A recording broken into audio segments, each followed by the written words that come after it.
Baruch, Boker Tov, everyone.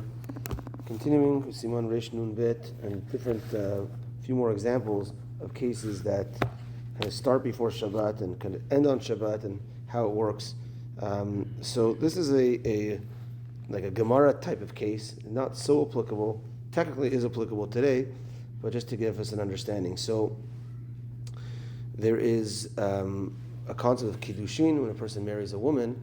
So a person gives a ring and Haret Mekudeshet Li, and she accepts. There's two witnesses watching, and that's the Kiddushin. They're married. The first step of marriage for sure.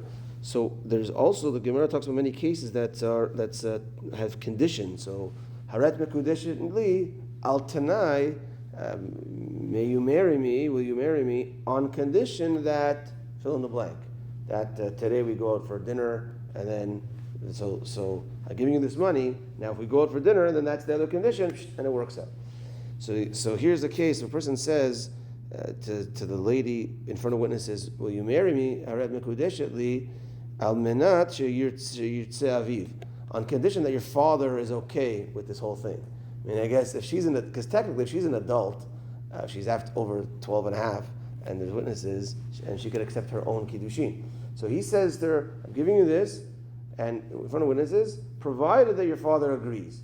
Maybe his father was in a different city, whatever it is. Okay, so that happens on a Wednesday, let's say. That's now on condition. Come Shabbat, they go to shul and the father's there. So, by the way, I offered your daughter kiddushin in front of witnesses. She took them, she accepted it, but we made a condition as long as you agree.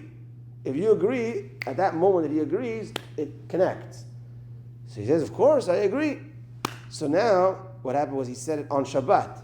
So that made the Kiddushin really come into effect on Shabbat. So does that work out? Like you're making now she's like, now they're married. Now there's a kinyan, now it's happening on Shabbat.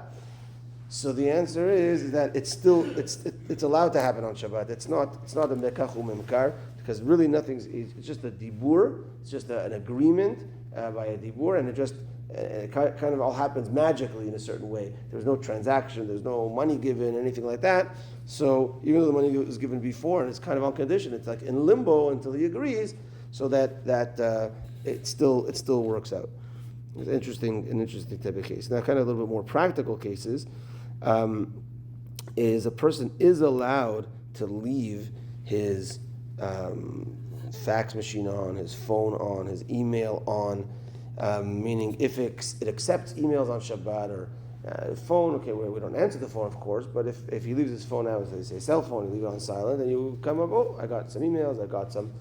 Now, even though there might be a Mechalel Shabbat that might call or might send you an email, and now in a certain way you've opened yourself up to be a recipient to that, but you had nothing to do with it. You're totally not doing anything.